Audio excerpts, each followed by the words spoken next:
What's going on, Muscle Monsters? Align Gonzalez here, and today I want to talk about confirmation bias and how it's affecting your decisions when deciding who you want to follow or pay attention to or allow to teach you in the fitness industry.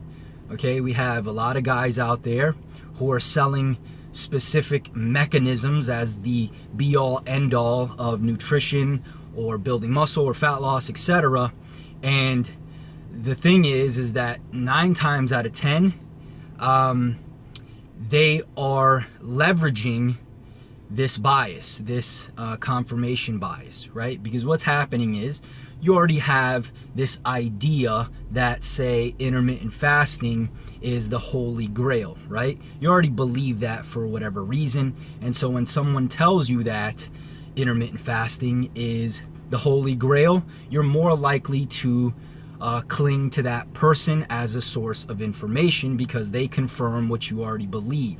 We tend to like people, right, who agree with us, okay, who have the same mentality or train of thought. It's why we surround ourselves with people who are similar to us or think similarly to us, okay? And so these guys will put together some kind of a mechanism.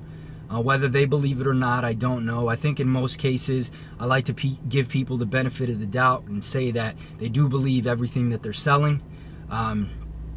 So they put this together, and what happens is they create these cult-like followings, not necessarily because they're teaching anything new, right? But because there's so many people who think the same, right, or have the same beliefs, and they latch on to that person.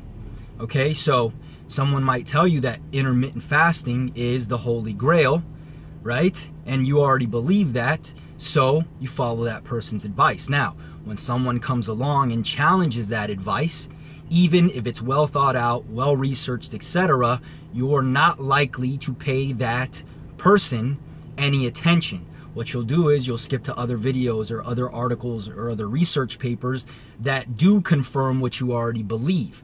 And you don't give that person the proper merit for their argument. And so we have guys out there who are selling very specific mechanisms. And so what happens is these are the guys who build these huge audiences because they create this cult-like following of people who already believed what that person is saying, and that person is now just confirming what they thought, and so they start following them, all right? And it's why, in most cases, right, this is not to say for everyone, but in most cases, people who have a very specific mechanism that they're shoving down your throat tend to blow up quickly. They get a following quickly. Veganism, vegetarians, CrossFit, you know, the list goes on, right? And so guys, for example, like myself, who are very objective, right? I'm not trying to sell you the fact that there's a best workout or a best nutrition plan. I'm just giving you the information that I've gathered so you can make an educated decision on what you should be doing. It's not as sexy, and so we don't create these huge followings. We don't create these cult-like followings that share our stuff and things of that nature.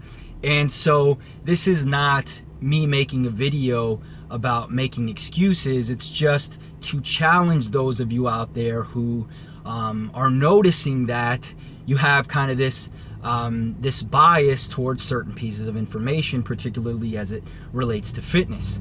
All right, so next time you're out there doing research, just keep an open mind when you hear somebody being objective, because in fitness, everything is objective, or it could be looked at objectively, and everything is subjective. So that's why you hear guys like me always saying things like, well, it depends, right? Because there's different people, different scenarios and situations, and there's no holy grail.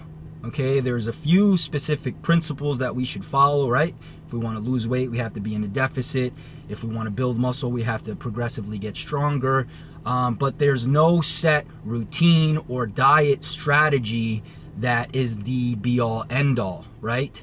It's all going to depend on that person. That's why we have people who are vegans who see great results. It's why we see people who are following a flexible diet with great results. People who are not tracking their calories but doing intermittent fasting with great results. It's why people with traditional training are seeing great results. People in CrossFit seeing great results, and people who advocate cheating or lifting extremely heavy also get great results, right? It's because it's not the mechanism per se that's causing the progress, right? It's the principle. Are you getting stronger? Are you eating in a deficit? Are you eating in a surplus, etc.? You get the idea. So this is kind of just a rant. At the end of the day, there is no one way to do things. There are various ways, and if you have to do intermittent fasting to get the best results, if you have to do flexible dieting, if you have to go vegan, whatever, to get the best results, then that's completely fine. What's important to me is that, number one, you're a little bit more educated than you were before you saw my channel, and number two, that you are eating better and moving more. That's pretty much it. All right, guys, I hope you found this helpful. If you did, click the like button below. I'll talk to you soon. Peace.